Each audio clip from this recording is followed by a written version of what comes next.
We're back on Barracuda today. We're gonna put the engine in.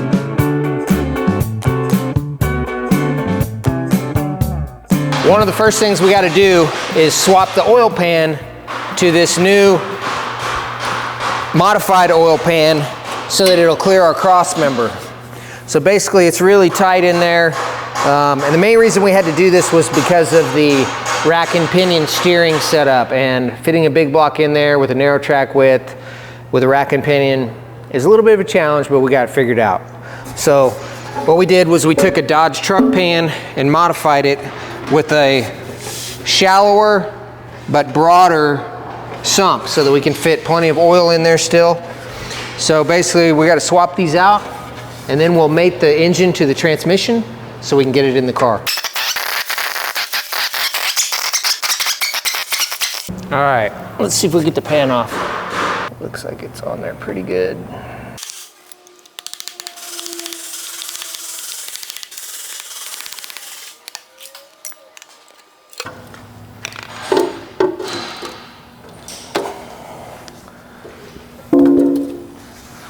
Okay. All right, good. It's already got the windage tray on it, so all I gotta do is scrape that lower gasket and put in one gasket on there. Oh wait, no, this one came loose. No, we gotta do both of them. Dang it. All right, we got the old oil pan off. Found the new oil pan gaskets. And we found the new rear sump. But I think we're gonna have to modify the windage tray like you were saying. I think that one did get modified for the front sump, but this is gonna require a rear sump, and you can't flip the windage tray around, so, well, maybe you can. This one's symmetrical, but this one has a special little notch in it. So maybe we can flip it around. Yeah, so the first thing we gotta do is take this old sump off, and then we'll see how the new one fits. But basically it's gonna have to come way back here like this. So yeah, so that's gonna be deeper and further back.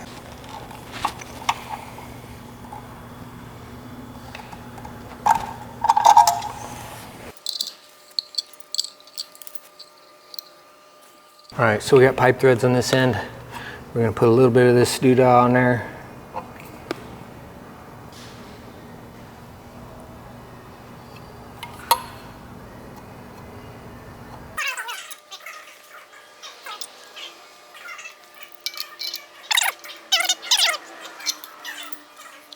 There it is. It's not gonna fit. This? Yeah. What do you mean? Look how low that is. We'll just bend it. Look, you just bend it a little bit. It's right there. Okay. I chopped it a little bit short because the original pan was down here. Well, I had to chop it a little bit. So yeah, we're gonna have to tweak it a little, like that.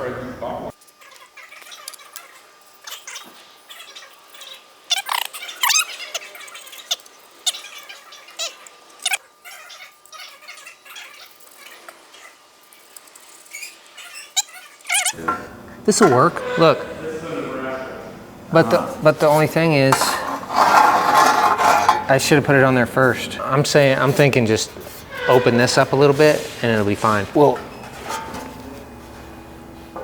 oh yeah, it's gonna have to get bent quite a bit. This gotta probably go up an inch, so yeah. I'm probably gonna unbend it here and unbend it here and bend it more there. I think this has to stay over here though. I can't cut across because it'll hit the crank. So yeah, let's take it out. Let's go try and bend it.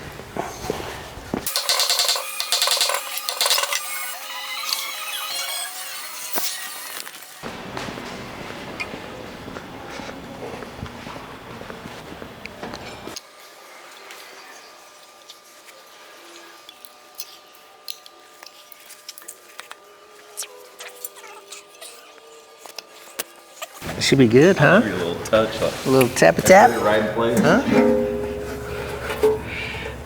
It's that Levi Love tap. Oh, that's perfect. Yeah. All right, now we're ready to Well, so here's the thing. We're not using that windage tray, one, because it's already been cut, and two, because it's got a bunch of nasty gasket stuff stuck to it that I don't want to deal with. So we got new pan, new windage tray. We just got to modify. We just got to open this up a little bit to fit over this, and we'll be good to go. And we can use the old one to fit it too. All right, let's go do that.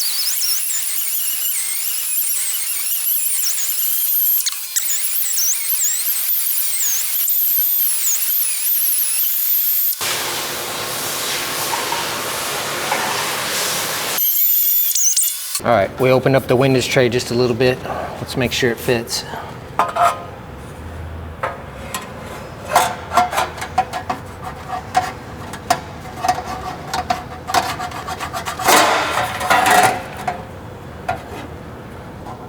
Beautiful. Now we're gonna take it off. We're gonna install the first gasket. Actually, we'll probably put the gasket on here. Yeah. Perfect. We're ready to put the new pan on. We got 2 new gaskets, new windage tray, and the right stuff. This stuff is good stuff right there. Not sponsored. All right. First, we got to clean all the surfaces really good. I got some lacquer thinner on here. Just want to make sure that we get good adhesion for our sealant. And according to the way the engine guy did it, looks like he put just a little bit of sealant on all surfaces. So that's the way I'm going to do it. There is a little bit of oil on here though we got to get off.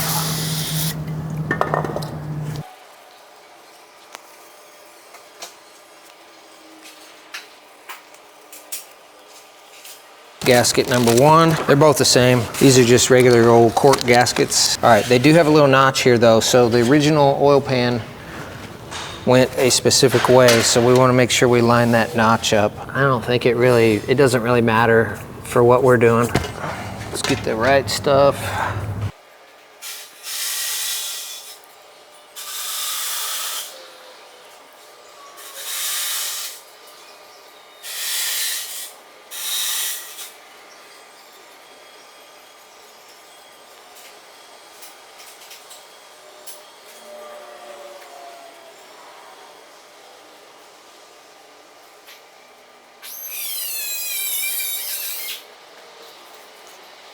All right, there's the first one.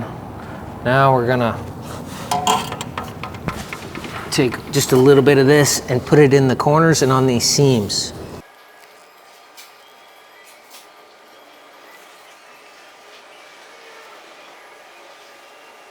Now what we're gonna do is put some on here.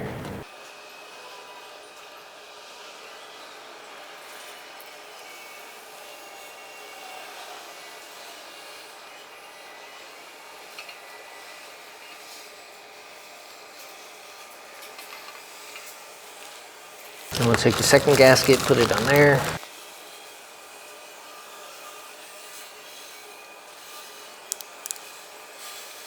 All right, here we go.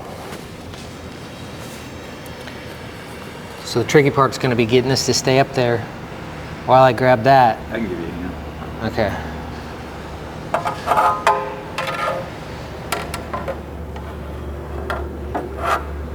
Okay. And don't scoot the gasket off of it.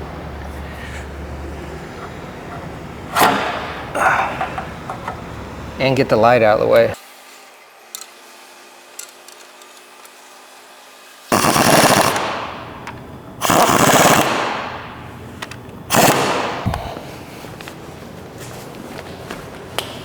We're gonna put a little dab of Loctite on all these flex plate bolts. I'm putting it came with lock washers, and I'm putting an additional AN washer on there too, mainly just because the bolts are a little bit too long and I don't want them hitting the engine, so it should be okay. It ain't coming off of there. Now, let's see, yeah, I can get to the torque converter bolts down here. So I'm gonna have to, I don't have the bolts for the torque converter right now, but we can go ahead and put it together and then put those bolts in later, I believe. I think I can do it that way. So the next thing we gotta do is fill the torque converter with a little bit of transmission fluid. Just makes it easier for filling up the transmission, get it running later. So we're gonna do that. Put the torque converter in the transmission and then mate the transmission to the engine. We're going to be using royal purple. Can you pull up on the back of that? Yeah. Just until I get this stab down there. Up, up, up, up, up.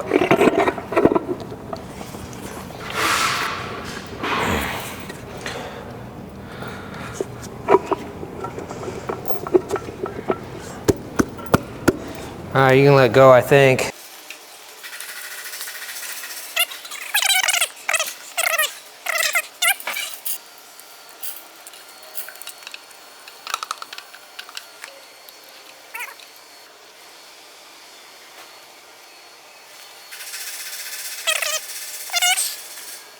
See, it's a 7/16 bolt with a 7/16 socket. Where normally that would be like a 5/8 socket. But yeah, that's where I'll have to bolt it up right there, I think, or right down here. Is that where your starter goes right there? Yeah. Yeah, right there. Better make sure you got those intake bolts tight though. Right there. We got to get it up in there, put the transmission mount in, put that bar in the top so we can get the transmission jack out of the way so we can put the crossmember on there. Remember that sketchiness? Well, now it's heavier. Now it's like 3 times heavier because it's a real transmission and a real, well, it was the real transmission before, but now it's the real engine with all the weight in it. We can do it. Yeah, we can do it. We got it. We're gonna put the transmission crossmember in now. The holes were stripped out on this rebuilt transmission, so just drilled it out to the next size and retapped it. So now we're gonna put it on. Hang on, let me put a little bit of Loctite on this one too.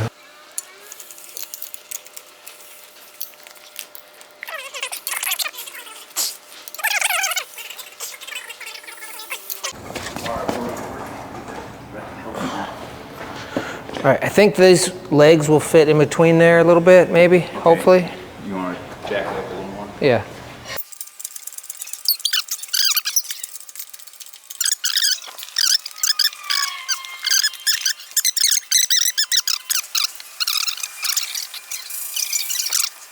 You ready? Yeah, on your move. Go.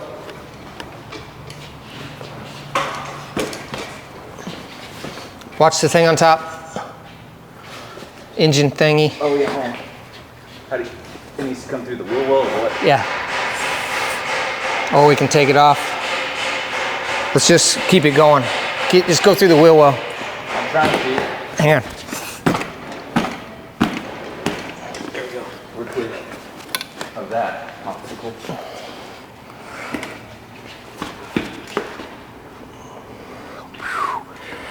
All right, hang on. Let's keep the base going the direction of the engine. Okay.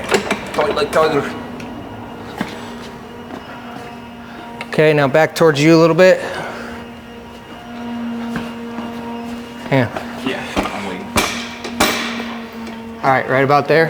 Now I'm gonna let the car down. Okay. Let's go this way a little bit more. Right? Yeah. It's definitely gonna be tight. It is gonna be tight. Let me take this off.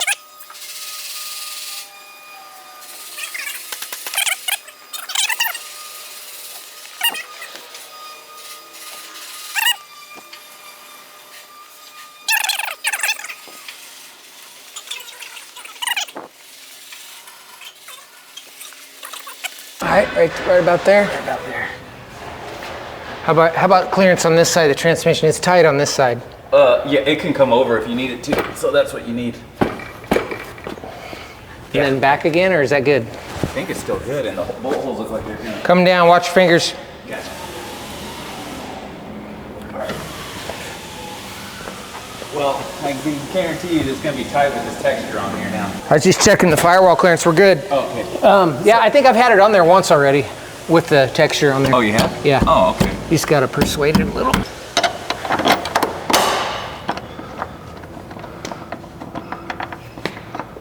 There's that.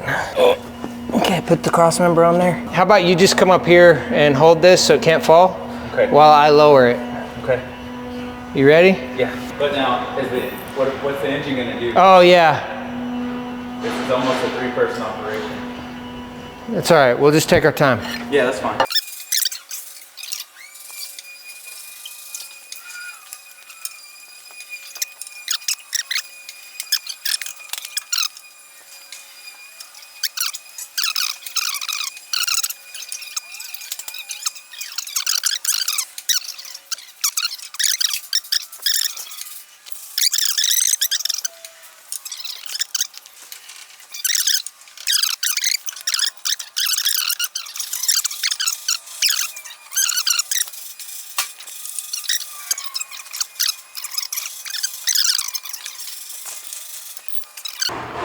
Now, if you're going to be bolting in our K-member, it's recommended that you first mock up the front suspension and transfer this rear hole, which isn't originally on the car, transfer it onto the bottom side of the original frame rail, drill the hole out, and insert the provided riv nuts.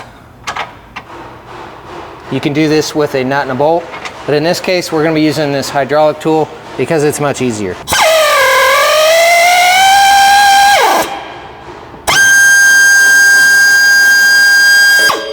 Now you've got 3 bolts on each side, which will make the front end much, much stiffer. All right, you're gonna wanna drill the hole out, and if you need to, fine tune the hole with a carbide bit until the riv nut fits perfectly.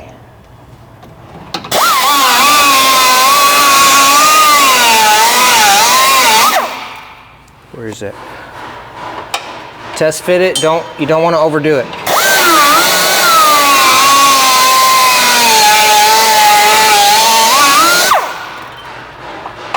That's perfect. Is that light too hot? All right, seems hot. All right, so you're gonna thread on the 1/2-13 riv nut, insert it in the hole. Then you go until it stops. Now you've got 3 bolt holes. 1, 2, 3.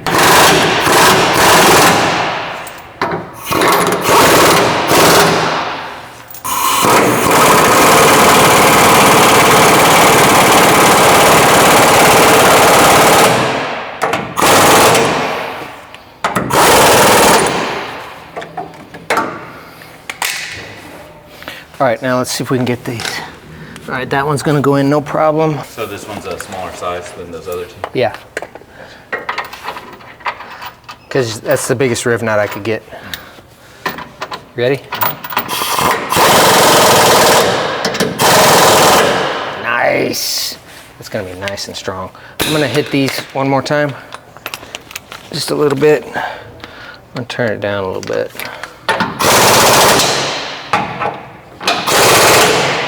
All right, let's go to the other side. Send it.